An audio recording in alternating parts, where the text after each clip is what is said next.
नमस्कार। प्रस्तुत है मुंशी प्रेमचंद जी के द्वारा लिखा हुआ उपन्यास गोदान का 14वां भाग। आगे बढ़ने के पहले जानते हैं पिछले भाग की कहानी संक्षेप में। हीरा का कहीं पता नहीं, पर होरी घर का बड़ा होने के कारण अपने छोटे भाई के परिवार को कैसे छोड़ सकता था। वो हीरा के घर के, खेत के और बीवी बच्चों की जिम्मेदारी खुद के ऊपर ले लेता है। धनिया उससे नाराज होकर अलग हो गई थी, पर जब होरी को ज्वर आने लगा तब वो अपनी पत्नी धर्म निभाने के लिए वापस होरी के पास आ जाती है। होरी का हीरा के घर की जिम्मेदारी उठाने से अब धनिया को भी कोई आपत्ति नहीं थी। थोड़े समय बाद होरी और धनिया को पता चलता है कि जुनिया 5 महीने पेट से है और गोबर डर से गांव छोड़कर कहीं भाग गया है। जुनिया होरी के घर आ जाती है। होरी और धनिया के पास उसे घर में रखने के सिवाय और कोई विकल्प नहीं रहता। जुनिया को घर में रखने के कारण गांव वालों ने होरी का हुक्का पानी बंद कर दिया। भोला ने कसम खाई कि अब वह झुनिया और इस गांव का मुंह न देखेगा और अपनी सगाई की बात भी तोड़ डाली। और अब वह अपनी गाय के दाम भी लेगा और वह भी नकद, और इसमें विलंब हुआ तो होरी का घर द्वार नीलाम करा देगा। झुनिया होरी के घर रहने लगती है और होरी और धनिया को आए दिन गांव वालों की तीखी और अपमानजनक बातों का सामना करना पड़ता है। अब सुनते हैं आगे की कहानी। पटेश्वरी पीछे से कदम बढ़ाते हुए बराबर आकर बोले, यही कह रहा था कि धनिया के साथ क्या तुम्हारी बुद्धि भी घास खा गई? झुनिया को क्यों नहीं उसके बाप के घर भेज देते? सेत मेत में अपनी हंसी करा रहे हो। न जाने किसका लड़का लेकर आ गई और तुमने घर में बिठा लिया। अभी तुम्हारी 2-2 लड़कियां ब्याहने को बची हुई हैं। सोचो कैसे बेड़ा पार होगा। होरी इस तरह की आलोचनाएं और शुभकामनाएं सुनते सुनते तंग आ गया था। खिन्न होकर बोला, यह सब मैं समझता हूँ लाला, लेकिन तुम ही बताओ मैं क्या करूँ। मैं झुनिया को निकाल दूँ तो भोला उसे रख लेंगे। अगर वह राजी हो तो मैं आज ही उनके घर पहुँचा दूँ। अगर तुम उन्हें राजी कर दो तो जन्म भर मैं तुम्हारा एहसान मानूं। मगर वहाँ तो उनके दोनों लड़के खून करने को उतारू हो रहे हैं, फिर मैं उसे कैसे निकाल दूँ? एक तो नालायक आदमी मिला कि उसकी बाँह पकड़कर दगा दे गया, और मैं भी उसे निकाल दूंगा तो इस दशा में तो वह मेहनत मजूरी भी न कर सकेगी। कहीं डूब धस मरी तो किसे अपराध लगेगा लाला? रहा लड़कियों का ब्याह, सो तो भगवान ही मालिक हैं। जब उसका समय आएगा तो कोई ना कोई रास्ता निकल ही जाएगा। लड़की तो हमारी बिरादरी में आज तक कुंवारी नहीं रही लाला। बिरादरी के डर से हत्यारे का काम तो नहीं कर सकता। होरी नम्र स्वभाव का आदमी था, सदा सिर झुकाकर चलता और 4 बातें गम खा लेता। हीरा को छोड़कर गांव में कोई उसका अहित न चाहता था, पर समाज इतना बड़ा अनर्थ कैसे सह ले? और उसकी मुटमर्दी तो देखो कि समझाने पर भी नहीं समझता। स्त्री पुरुष दोनों जैसे समाज को चुनौती दे रहे हैं कि देखे कोई उनका क्या कर लेता है, तो समाज भी दिखा देगा कि उसकी मर्यादा तोड़ने वाले सुख की नींद नहीं सो सकते। उसी रात को इस समस्या पर विचार करने के लिए गांव के विधाताओं की बैठक हुई। दाता दीन बोले, मेरी आदत किसी की निंदा करने की नहीं है। संसार में क्या क्या कुकर्म नहीं होता, अपने को उससे क्या मतलब? मगर वह रांड धनिया तो मुझसे लड़ने पर उतारू हो गई। भाइयों का हिस्सा दबाकर हाथ में 4 पैसे हो गए तो अब कुपत के सिवाय और क्या सूझेगी? नीच जात जहाँ पेट भर रोटी खाए और टेढ़े चले, इसी से तो शास्त्रों में कहा गया है, नीच जात लतियाए अच्छा। पटेश्वरी ने नारियल का कश लगाते हुए कहा, यही तो इनमें बुराई है कि 4 पैसे देखे नहीं और आंखें बदल गई। आज होरी ने ऐसी हेकड़ी जताई कि मैं अपना सा मुंह लेकर रह गया। न जाने क्या समझता है अपने आप को। आप सोचो, इस अनीति का गांव में क्या फल होगा? झुनिया को देखकर दूसरी विधवाओं का मन बढ़ेगा कि नहीं? आज भोला के घर में यह बात हुई है, कल हमारे तुम्हारे घर में भी होगी। समाज तो भय के बल से ही चलता है। आज समाज का अंकुश जाता रहा तो फिर देखो संसार में क्या क्या अनर्थ होने लगते हैं। झिंगुरी सिंह 2 स्त्रियों के पति थे। पहली स्त्री 5 लड़के लड़कियां छोड़कर मरी थी। अब उस समय उनकी अवस्था 35 के लगभग थी। पर आपने दूसरा ब्याह किया और जब उससे कोई संतान न हुई तो तीसरा ब्याह भी कर डाला। अब इनकी 50 की अवस्था थी और 2 जवान पत्नियां घर में बैठी हुई थी। उन दोनों ही के विषय में तरह तरह की बातें फैल रही थी, पर ठाकुर साहब के डर से कोई कुछ न कह सकता था, और कहने का अवसर हो भी तो पति की आड़ में सब कुछ जायज़ है। मुसीबत तो उसको है जिसे कोई आड़ नहीं। ठाकुर साहब स्त्रियों पर बड़ा कठोर शासन रखते थे और उन्हें घमंड था कि उनकी पत्नियों का घूंघट तक किसी ने न देखा होगा। मगर घूंघट की आड़ में क्या क्या होता है उन्हें उसकी क्या खबर। बोले, ऐसी औरत का तो सिर काट ले। होरी ने इस उल्टा को घर में रखकर समाज में विष बोया है। ऐसे आदमी को गांव में रहने देना सारे गांव को भ्रष्ट करना है। राय साहब को इसकी सूचना दे देनी चाहिए। साफ साफ कह देना चाहिए, अगर गांव में यह अनीति चली तो किसी की आबरू सलामत न रहेगी। पंडित नोखेराम कारकुन बड़े कुलीन ब्राह्मण थे। इनके दादा किसी राजा के दीवान थे, पर अपना सब कुछ भगवान के चरणों में भेंट करके वे साधु हो गए थे। इनके बाप ने भी राम नाम की खेती में उम्र काट दी। नोखेराम ने भी वही भक्ति के तरीके पाए थे। प्रातःकाल पूजा करने बैठ जाते और 10 बजे तक राम नाम लिखा करते।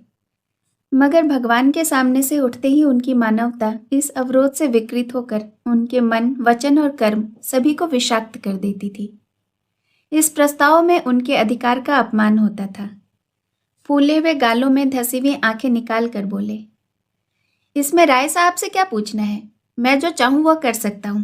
लगा दो 100 रुपए की डांड। आप गांव छोड़कर भागेगा, इधर बेदखली भी दायर किए देता हूं। पट्टेश्वरी ने कहा, मगर लगान तो बेबाक कर चुका है। झिंगुरी सिंह ने समर्थन किया, हाँ, लगान के लिए ही तो हमसे 30 रुपए लिए हैं। नोखीराम ने घमंड के साथ कहा, लेकिन अभी रसीदी तो नहीं दी। सबूत क्या है कि लगान बेबाक कर दिया? सर्वसम्मति से यही तय हुआ कि होरी पर 100 रुपए तावान लगा दिए जाएं। केवल एक दिन गांव के 10-5 आदमियों को बटोर कर उनकी मंजूरी ले लेने का अभिनय आवश्यक था। संभव था इसमें 10-5 दिन की देर हो जाती, पर आज ही रात को झुनिया को लड़का पैदा हो गया और दूसरे ही दिन गांव वालों की पंचायत बैठ गई। होरी और धनिया दोनों अपनी किस्मत का फैसला सुनने के लिए बुलाए गए। चौपाल में इतनी भीड़ थी कि कहीं तिल रखने की भी जगह न थी। पंचायत ने फैसला किया कि होरी पर 100 रुपए नकद और 30 मन अनाज डांड लगाया जाए। धनिया भरी सभा में रुआ से कंठ से बोल उठी, पंचो, गरीब को सताकर सुख न पाओगे, इतना समझ लेना। हम तो मिट जाएंगे, कौन जाने इस गांव में रहें या न रहें, लेकिन मेरा श्राप तुमको जरूर से जरूर लगेगा। मुझसे इतना कड़ा जरिमाना इसलिए लिया जा रहा है कि मैंने अपनी बहू को अपने घर में क्यों रखा, क्यों उसे घर से निकालकर सड़क के भिखारिन न बना दिया। यही न्याय है, हैं? पटेश्वरी बोले, वह तेरी बहू नहीं है, हरजाई है। होरी ने धनिया को डांटा, तो क्यों बोलती है धनिया? पंच में परमेश्वर रहते हैं, उनका जो न्याय है वह सिर आंखों पर। अगर भगवान की यही इच्छा है कि हम गांव छोड़कर भाग जाएं, तो हमारा क्या बस। पंचो, हमारे पास जो कुछ भी है वह भी खलिहान में ही है, एक दाना भी घर नहीं आया। जितना चाहे ले लो, सब चाहो सब ले लो, हमारा तो भगवान मालिक है। जितनी कम पड़े उसमें हमारे दोनों बैल ले लेना। धनिया दांत कटकटा कर बोली, मैं एक दाना अनाज न दूंगी, न ही एक कौड़ी डांड। जिसमें बूता हो चलकर मुझसे ले ले। अच्छी दिल लगी है, सोचा होगा डांड के बहाने इनकी सब जायदाद ले लो और नजराना लेकर दूसरों को दे दो। बाग बगीचे बेचकर मजे से तर माल उड़ाओ। धनिया के जीते जी यह नहीं होने का, और तुम्हारी लालसा तुम्हारे मन में ही रहेगी। हमें नहीं रहना इस बिरादरी में। बिरादरी में रहकर हमारी कोई मुकुट न हो जाएगी। अब भी अपने पसीने की कमाई खाते हैं, तब भी अपने पसीने की कमाई खाएंगे। होरी ने उसके सामने हाथ जोड़कर कहा, धनिया, तेरे पैरों पड़ता हूँ, चुप रह। हम सब बिरादरी के चाकर हैं, उसके बाहर नहीं जा सकते। वह जो डांड लगाती है उसे सिर झुकाकर मंजूर कर। नक्कू बनकर जीने से तो गले में फांसी लगा लेना अच्छा है। आज अगर मर जाएं तो बिरादरी ही तो इस मिट्टी को पार लगाएगी, बिरादरी ही तारेगी तो तरेंगे। पंचो, मुझे अपने जवान बेटे का मुंह देखना नसीब न हो अगर मेरे पास खलिहान के अनाज के सिवाय और कोई चीज हो। मैं बिरादरी से दगा न करूंगा। पंचों को मेरे बाल बच्चों पर दया आए तो उनकी कुछ परवरिश करें, नहीं तो मुझे उनकी आज्ञा तो पालनी ही है। धनिया झल्लाकर वहां से चली गई और होरी पहर रात तक खलिहान से अनाज ढो ढोकर झिंगुरी सिंह की चौपाल में ढेर करता रहा। 20 मन जौ था, 5 मन गेहूं और इतना ही मटर, थोड़ा सा चना और तेलहन भी था। अकेला आदमी और 2 गृहस्थियों का बोझ। यह जो कुछ हुआ धनिया के पुरुषार्थ से हुआ। झुनिया भीतर का सारा काम कर लेती थी और धनिया अपनी लड़कियों के साथ खेती में जुट गई थी। दोनों ने सोचा था गेहूं और तेलहन से लगान की एक किश्त अदा हो जाएगी और हो सके तो थोड़ा थोड़ा सूद भी दे देंगे। जौ खाने में काम आ जाएगा। लंगे तंगे 5-6 महीने तो कट ही जाएंगे और तब तक ज्वार, मक्का, सावा, धान के दिन आ जाएंगे। वह सारी आशा मिट्टी में मिल गई। अनाज तो हाथ से गया ही, 100 रुपए की गठरी और सिर पर लद गई। अब भोजन का कहीं ठिकाना नहीं और गोबर का क्या हाल हुआ भगवान जाने। न हाल न हवाल। अगर दिल इतना कच्चा था तो ऐसा काम ही क्यों किया? मगर होनहार को कौन टाल सकता है? बिरादरी का वह आतंक था कि अपने सिर पर लाद कर वह अनाज ढो रहा था, मानो अपने हाथों अपनी कब्र खोद रहा हो। जमींदार, साहूकार, सरकार, किसका इतना रौब था? कल बाल बच्चे क्या खाएंगे, इसकी चिंता प्राणों को सोख लेती थी। पर बिरादरी का भय पिशाच की भांति सिर पर सवार अंकुश दिया जा रहा था। बिरादरी से पृथक जीवन की वह कोई कल्पना ही न कर सकता था। शादी ब्याह, मुंडन छेदन, जन्म मरण, सब कुछ बिरादरी के हाथ में है। बिरादरी उसके जीवन में वृक्ष की भांति जड़ जमाई हुई थी और उसकी नसें उसके रोम रोम में बिंधी हुई थी। बिरादरी से निकलकर उसका जीवन विषंग हो जाएगा, तार तार हो जाएगा। जब खलिहान में केवल 1.5-2 मन जौ रह गया तो धनिया ने दौड़कर उसका हाथ पकड़ लिया और बोली, अच्छा अब रहने दो, ढो तो चुके बिरादरी की लाज। बच्चों के लिए कुछ छोड़ोगे कि सब बिरादरी के भाड़ में झोंक दोगे? मैं तुमसे हार जाती हूँ। मेरे भाग्य में तुम्ही जैसे बुद्धू का संग लिखा था। होरी ने अपना हाथ छुड़ाकर टोकरी में शेष अनाज भरते हुए कहा, यह न होगा धनिया। पंचों से आंख बचाकर एक दाना भी रखना मेरे लिए हराम है। मैं ले जाकर सब का सब वहां ढेर कर देता हूँ। फिर पंचों के मन में दया उपजेगी तो मेरे बाल बच्चों के लिए कुछ देंगे। नहीं, भगवान मालिक है। धनिया तिलमिलाकर बोली, यह पंच नहीं, राक्षस हैं, पक्के राक्षस। यह सब हमारी जगह जमीन छीन कर माल मारना चाहते हैं। डांड तो बहाना है। समझाती हूँ पर तुम्हारी आंखें ही नहीं खुलती। तुम इन पिशाचों से दया की आशा रखते हो? सोचते हो 10-5 मन निकाल कर तुम्हें दे देंगे? मुंह धो रखो। जब होरी ने न माना और टोकरी सिर पर रखने लगा तो धनिया ने दोनों हाथों से पूरी शक्ति के साथ टोकरी पकड़ ली और बोली, इसे तो मैं न जाने दूंगी, चाहे तुम मेरी जान ही क्यों न ले लो। मर मर कर हमने कमाया, पहर रात रात को सींचा, अगोरा, इसलिए कि पंच लोग मूंछों पर ताव देकर भोग लगाएं और हमारे बच्चे दाने दाने को तरसें। तुमने अकेले ही सब कुछ नहीं किया है, मैं भी अपनी बच्चियों के साथ सती हुई हूँ। सीधे से टोकरी दे दो, नहीं तो आज सदा के लिए नाता टूट जाएगा, कह देती हूँ। होरी सोच में पड़ गया। धनिया के कथन में सत्य था। उसे अपने बाल बच्चों की कमाई छीनकर तावान देने का क्या अधिकार है? वह घर का स्वामी इसलिए है कि वह सबका पालन करे, इसीलिए नहीं कि उनकी कमाई छीनकर बिरादरी की नज़र में सुर्ख बने। टोकरी उसके हाथ से छूट गई। धीरे से बोला, तू ठीक कहती है धनिया, दूसरों के हिस्से पर मेरा कोई जोर नहीं। जो कुछ बचा है वह ले जा, मैं जाकर पंचों से कह देता हूँ। धनिया अनाज की टोकरी घर में रखकर अपनी दोनों लड़कियों के साथ पोते के जन्मोत्सव में गला फाड़ फाड़ कर सोहर गा रही थी, जिसमें सारा गांव सुन ले।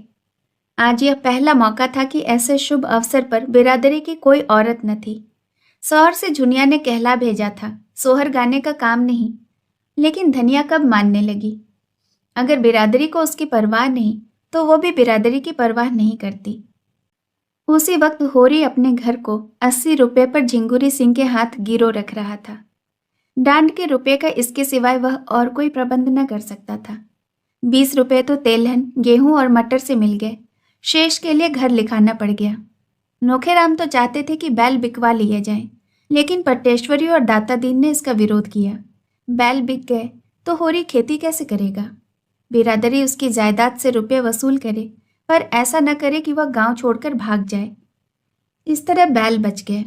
होरी रहनामा लिखकर कोई 11 बजे रात घर आया तो धनिया ने पूछा, इतनी रात तक वहां क्या करते रहे?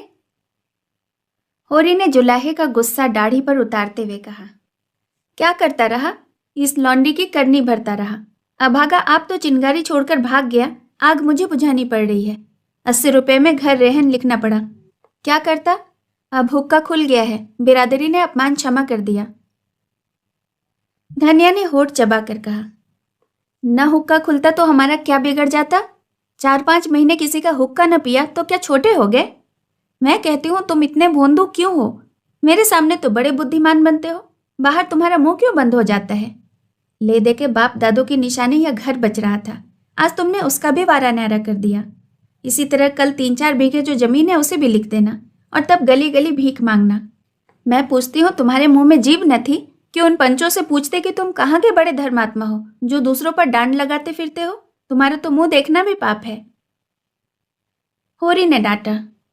चुप रह, बहुत चढ़ चढ़ कर ना बोल। बिरादरी के चक्कर में अभी पड़ी नहीं है, नहीं मुंह से बात ना निकलती। धनिया उत्तेजित हो गई। ऐसा कौन सा पाप किया है जिसके लिए बिरादरी से डरे? किसी की चोरी की है, किसी का माल काटा है? मेहरिया रख लेना पाप नहीं है, हाँ रख के छोड़ देना पाप है।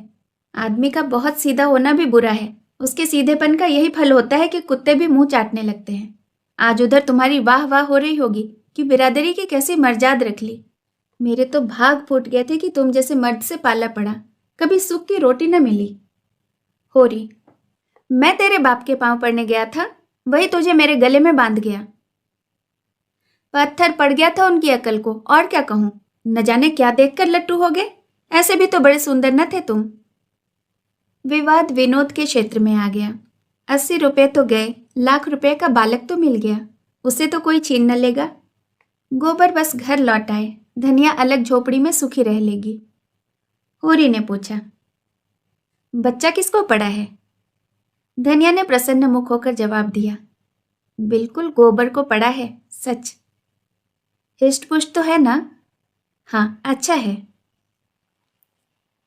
रात को गोबर झुनिया के साथ चला तो ऐसा कांप रहा था जैसे उसकी नाक कटी हुई हो। झुनिया को देखते ही सारे गांव में कोहराम मच जाएगा, लोग चारों ओर से कैसी हाय हाय मचाएंगे, धनिया कितनी गालियां देगी, यह सोच सोच कर उसके पांव पीछे रह जाते थे। होरी का तो उसे भय न था, वह केवल एक बार दहाड़ेंगे फिर शांत हो जाएंगे। डर था धनिया का, जहर खाने लगेगी, घर में आग लगाने लगेगी। नहीं, इस वक्त वह झुनिया के साथ घर नहीं जा सकता। लेकिन कहीं धनिया ने झुनिया को घर में घुसने नहीं दिया और झाड़ू लेकर मारने दौड़ी तो वह बेचारी कहाँ जाएगी? अपने घर तो लौट ही नहीं सकती। कहीं कुएं में कूद पड़े या गले में फांसी लगा ले तो क्या हो।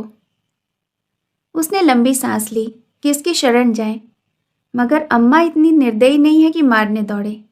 क्रोध में 2-4 गालियां देंगी, लेकिन जब झुनिया उनके पांव पकड़कर रोने लगेगी तो उन्हें दया आ जाएगी। तब तक वह खुद को कहीं छिपा कर रखेगा। जब उपद्रव शांत हो जाएगा तब वह एक दिन धीरे से आएगा और अम्मा को मना लेगा। अगर इस बीच उसे कहीं मजूरी मिल जाए और 2-4 रुपये घर लेकर लौटे तो फिर धनिया का मुंह बंद हो जाएगा। झुनिया बोली, मेरी छाती धक धक कर रही है। मैं क्या जानती थी कि तुम मेरे गले या रोग मर दोगे। न जाने किस बुरी साइत में तुमको देखा। न तुम गाय लेने आते, न यह सब कुछ होता। तुम आगे आगे चलकर जो कुछ कहना सुनना हो कहो, सुनो, मैं पीछे से जाऊंगी। गोबर ने कहा, नहीं नहीं, पहले तुम जाना और कहना मैं बाजार से सौदा बेचकर घर जा रही थी, रात हो गई, अब कैसे जाऊं, तब तक मैं आ जाऊंगा। झुनिया ने चिंतित मन से कहा, तुम्हारी अम्मा बड़ी गुस्सैल है, मेरा तो जी कांपता है, कहीं मुझे मारने लगे तो क्या करूंगी। गोबर ने धीरज दिलाया, अम्मा की ऐसी आदत नहीं है, हम लोगों को तो कभी एक तमाचा मारा नहीं, तुमको क्या मारेगी। उनको जो कुछ कहना होगा मुझसे कहेंगी, तुमसे तो बोलेंगी भी नहीं। गांव समीप आ गया। गोबर ने ठिठक कर कहा, अब तुम जाओ। झुनिया ने अनुरोध किया, तुम भी देर न करना। नहीं नहीं, क्षण भर में आता हूं, तू चल तो। मेरा जी जाने कैसा हो रहा है, तुम्हारे ऊपर क्रोध आता है। तो इतना क्यों डरती है, मैं आ ही रहा हूं ना। झुनिया, इससे तो अच्छा था कि कहीं दूसरी जगह भाग चलते। गोबर, जब अपना घर है तो कहीं भागें क्यों, तुम नाहक डर रही हो। जल्दी से आओगे ना। हाँ हाँ, तो चल, अभी आता हूं। मुझसे दगा तो नहीं कर रहे हो, मुझे घर बेचकर आप कहीं चलते बनो तो। इतना नीच नहीं हो झूना, जब तेरी बाह पकड़ी है तो मरते दम तक निभाऊंगा। झुनिया घर की ओर चली। गोबर एक क्षण दुविधा में पड़ा खड़ा रहा, फिर एकाएक सिर पर मंडराने वाली धिक्कार की कल्पना भयंकर रूप धारण करके उसके सामने खड़ी हो गई। कहीं सचमुच अम्मा मारने दौड़े तो क्या। उसके पांव जैसे धरती से चिमट गए। उसके और उसके घर के बीच केवल आमों का एक छोटा सा बाग था। जुनिया की काली परछाई धीरे धीरे जाती हुई दिख रही थी। उसकी ज्ञानेंद्रियां बहुत तेज हो गई थी। उसके कानों में ऐसी भनक पड़ी जैसे अम्मा जुनिया को गाली दे रही है। उसके मन की कुछ ऐसी दशा हो रही थी मानो सिर पर गड़ासे का हाथ पड़ने वाला हो। देह का सारा रक्त जैसे सूख गया हो। एक क्षण के बाद उसने देखा जैसे धनिया घर से निकलकर कहीं जा रही हो। दादा के पास जाती होगी। शायद दादा खा पीकर मटर अगोरने चले गए हैं। वह मटर के खेत की ओर चला। जौ गेहूं के खेतों को रौंदता हुआ वह इस तरह भागा जा रहा था मानो मौत पीछे दौड़ी आ रही हो। वह है दादा की मड़ैया। वह रुक गया और दबे पांव जाकर मड़ैया के पीछे बैठ गया। उसका अनुमान ठीक निकला। वह पहुंचा ही था कि धनिया की बोली सुनाई दी। ओह, गजब हो गया। अम्मा इतनी कठोर है। एक अनाथ लड़की पर इन्हें तनिक भी दया नहीं आती। और जो मैं भी उनके सामने जाकर फटकार दूं कि तुमको झुनिया से बोलने का कोई मजाल नहीं है, तो सारी सेखी निकल जाएगी। अच्छा, दादा भी बिगड़ रहे हैं। केले के लिए आज ठीकरा भी तेज हो गया। मैं जरा अदब करता हूँ, यह उसी का फल है। यह तो दादा भी वहीं जा रहे हैं। अगर झुनिया को इन्होंने मारा पीटा तो मुझसे सहा न जाएगा। भगवान, अब तुम्हारा ही भरोसा है। मैं न जानता था कि इस विपत में जान फंसेगी। झुनिया मुझे अपने मन में कितना धूर्त, कायर और नीच समझ रही होगी। मगर उसे मार कैसे सकते हैं? घर से निकाल कैसे सकते हैं? क्या यह घर मेरा नहीं है? क्या इस घर में मेरा हिस्सा नहीं? अगर झुनिया पर किसी ने हाथ उठाए तो आज महाभारत हो जाएगा। माँ बाप जब तक लड़कों की रक्षा करे तब तक माँ बाप हैं। जब उनमें ममता ही नहीं तो माँ बाप कैसे? होरी जो ही मड़ैया से निकला, गोबर भी दबे पांव धीरे धीरे पीछे पीछे चला। लेकिन द्वार पर प्रकाश देखकर उसके पांव बंध गए। उस प्रकाश रेखा के अंदर वह पांव नहीं रख सकता। वह अंधेरे में ही दीवार से चिमट कर खड़ा हो गया। उसकी हिम्मत जवाब दे गई। हाय, बेचारे झुनिया पर निरपराध यह लोग चिल्ला रहे हैं और वह कुछ नहीं कर सकता। उसने खेल खेल में जो एक चिंगारी फेंक दी थी वह सारे खलिहान को भस्म कर देगी, यह उसने न समझा था। और अब उसमें इतना साहस न था कि सामने आकर कहे कि हाँ, मैंने वह चिंगारी फेंकी थी। जिन टिकोनों से उसने अपने मन को संभाल रखा था वे सब इस भूकंप के नीचे आ रहे हैं और वह झोपड़ा नीचे गिर पड़ा। वह पीछे लौटा। अब वह झुनिया को क्या मुंह दिखाए? वह 100 कदम चला, पर इस तरह जैसे कोई सिपाही मैदान से भागे। उसने झुनिया से प्रीति और विवाह की जो बातें की थी वह सब याद आने लगी। वह अभिसार की मीठी स्मृतियां याद आईं, जब वह अपने उन्मत्त उसासों में, अपनी नशीली चितवनों में मानो अपने प्राण निकालकर उसके चरणों पर रख देता था। झुनिया किसी वियोगी पक्षी की भांति अपने छोटे से घोंसले में एकांत जीवन काट रही थी। वहां नर का मत्त आग्रह न था, न वह उद्दीप्त उल्लास, न शावकों की मीठी आवाजें, मगर बहेलिया का जाल और छल भी तो वहां न था। गोबर ने उसके एकांत घोंसले में जाकर उसे कुछ आनंद पहुंचाया या नहीं कौन जाने, पर उसे विपत्ति में तो डाल ही दिया। वह संभल गया। भागता हुआ सिपाही मानो अपने एक साथी का बढ़ावा सुनकर पीछे लौट पड़ा। उसने द्वार पर जाकर देखा तो किवाड़ बंद हो गए थे। किवाड़ों के दराजों से प्रकाश की रेखाएं बाहर निकल रही थीं। उसने एक दराज से झांका। धनिया और झुनिया बैठी हुई थी। होरी खड़ा था। झुनिया की सिसकियां सुनाई दे रही थी और धनिया उसे समझा रही थी। बेटी, तू चलकर घर में बैठ। मैं तेरे काका और भाइयों को देख लूंगी। जब तक हम जीते हैं किसी बात की चिंता नहीं। हमारे रहते तुझे कोई तिरछी आंखों से देख भी न सकेगा। गोबर गदगद हो गया। आज वह किसी लायक होता तो दादा अम्मा को सोने से मर देता और कहता, अब तुम कुछ परवाह न करो, आराम से बैठकर खाओ और जितना दान पुण्य करना चाहो करो। झुनिया के प्रति अब उसे कोई शंका नहीं। वह उसे जो आश्रय देना चाहता था वह मिल गया। झुनिया उसे दगाबाज समझती है तो समझे। अब तो वह तभी घर आएगा जब वह पैसे के बल से सारे गांव का मुंह बंद कर सके और दादा और अम्मा उसे कुल का कलंक न समझकर कुल का तिलक समझे। मन पर जितना ही गहरा आघात होता है उसकी प्रतिक्रिया भी उतनी ही गहरी होती है। इस अपकीर्ति और कलंक ने गोबर के अंतःस्थल को मथ कर वह रत्न निकाल लिया जो अभी तक छिपा पड़ा था। आज पहली बार उसे अपने दायित्व का ज्ञान हुआ और उसके साथ ही संकल्प का भी। अब तक वह कम से कम काम करता और ज्यादा से ज्यादा खाना अपना हक समझता था। उसके मन में कभी यह विचार ही नहीं उठा कि घर वालों के साथ भी उसका कुछ कर्तव्य है। आज माता पिता की उदात्त क्षमा ने जैसे उसके हृदय में प्रकाश डाल दिया। जब धनिया और झुनिया भीतर चली गईं, तो वह होरी की उसी मड़ैया में जा बैठा और भविष्य के मंसूबे बांधने लगा। शहर के बेलदारों को 5-6 आने रोज मिल जाते हैं, यह उसने सुन रखा था। अगर उसे 6 आने रोज मिल गए और वह 1 आने में गुजर कर ले, तो 5 आने रोज बच जाएंगे। महीने में 10 रुपए होते हैं और साल में 125। वह 125 की थैली लेकर घर आए तो किसकी मजाल है कि उसके सामने मुंह खोल सके। यही दाता दिन और यही पटेश्वरी आकर उसकी हाँ में हाँ मिलाएंगे और झुनिया तो मारे गर्व के फूल जाएगी। 2-4 साल अगर वह इसी तरह कमाता रहे तो घर का सारा दरिद्र मिट जाए। अभी तो सारे घर की कमाई भी 125 नहीं होती, अब वह अकेला 125 कमाएगा। यही तो लोग कहेंगे ना कि मजूरी करता है। करने दो, मजूरी करना कोई पाप तो नहीं। और सदा 6 आने थोड़े ही मिलेंगे। जैसे जैसे वह काम में होशियार हो जाएगा, मजूरी भी तो बढ़ेगी। तब वह दादा से कहेगा, अब तुम घर में बैठकर भगवान का भजन करो, इस खेती में जान खपाने के सिवाय और क्या रखा है। सबसे पहले वह एक पछाई गाय लाएगा जो 4-5 सेर दूध देगी और दादा से कहेगा कि तुम गौ माता की सेवा करो, इससे तुम्हारा लोक भी बनेगा और परलोक भी। और क्या 1 आने में उसका गुजर आराम से न होगा। घर द्वार लेकर क्या करना है, किसी के ओसरे में पड़ा रहेगा। सैकड़ों मंदिर हैं, धर्मशालाएं हैं, और फिर जिनकी वह मजूरी करेगा, क्या वह उससे रहने के लिए जगह न देगा। आटा रुपए का 10 सेर आता है, 1 आने में 2.5 पाव हुआ। 1 आने का तो वह आटा खा ही जाएगा। लकड़ी, दाल, नमक, साग, यह सब कहाँ से आएगा। 2 जून के लिए सेर भर आटा भी तो चाहिए। ओह, खाने की तो कुछ न पूछो। मुट्ठी भर चने से भी काम चल सकता है और हलवा और पूरी खाकर भी काम चल सकता है। जैसी कमाई हो, वह आधा सेर आटा खाकर दिन भर मजे से काम कर सकता है। इधर उधर के उपले चुन लिए, लकड़ी का काम चल गया। कभी 1 पैसे की दाल ले ली और कभी आलू भूनकर भुर्ता बना लिया। यहाँ दिन काटना है कि चैन करना है।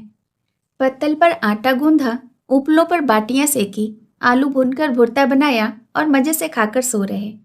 घर पर ही कौन 2 जून की रोटी मिलती है, 1 जून तो चबेना ही मिलता है, वहां भी 1 जून चबेने पर काट लेंगे। उसे शंका हुई, अगर कभी मजूरी न मिली तो वह क्या करेगा। मगर मजूरी क्यों न मिलेगी। जब वह जी तोड़कर काम करेगा तो 100 आदमी उसे बुलाएंगे। काम सबको प्यारा होता है, चाम नहीं प्यारा होता। यहाँ भी तो सूखा पड़ता है, पाला गिरता है, ऊख में दीमक लगते हैं, जौ में गेरुई लगती है, सरसों में लाही लग जाती है। उसे रात को कोई काम मिल जाएगा तो उसे भी न छोड़ेगा। दिन भर मजूरी की, रात कहीं चौकीदारी कर लेगा। 2 आने रात में भी काम के मिल जाएं तो चांदी है। जब वह लौटेगा तो सबके लिए साड़ियाँ लाएगा, जुनिया के लिए हाथ के कंगन जरूर बनवाएगा और दादा के लिए एक मोड़ा सा लाएगा। इन्हीं मनमोदकों का स्वाद लेता हुआ वह सो गया। लेकिन ठंड में नींद कहाँ। किसी तरह रात कटी और तड़के उठकर लखनऊ की सड़क पकड़ ली। 20 कोस ही तो है, सांझ तक पहुंच जाएगा। गांव का कौन आदमी वहां आता जाता है। और वह अपना ठिकाना नहीं लिखेगा, नहीं, दादा दूसरे ही दिन सिर पर सवार हो जाएंगे। उसे कुछ पछतावा था तो यही कि झुनिया को साफ साफ क्यों न कह दिया, अभी तो घर जा, मैं थोड़े दिनों में कुछ कमा धमा कर लौटूंगा। लेकिन तब वह घर जाती ही क्यों, कहती मैं भी तुम्हारे साथ लौटूंगी। उसे वहां कहाँ बांधे बांधे फिरता। शेष कहानी अगले भाग में। दोस्तों, अगर यह उपन्यास आपको पसंद आ रहा हो तो आप इस चैनल को ज़रूर सब्सक्राइब करें और साथ ही साथ इसके साथ लगे हुए बेल आइकन को भी प्रेस करें ताकि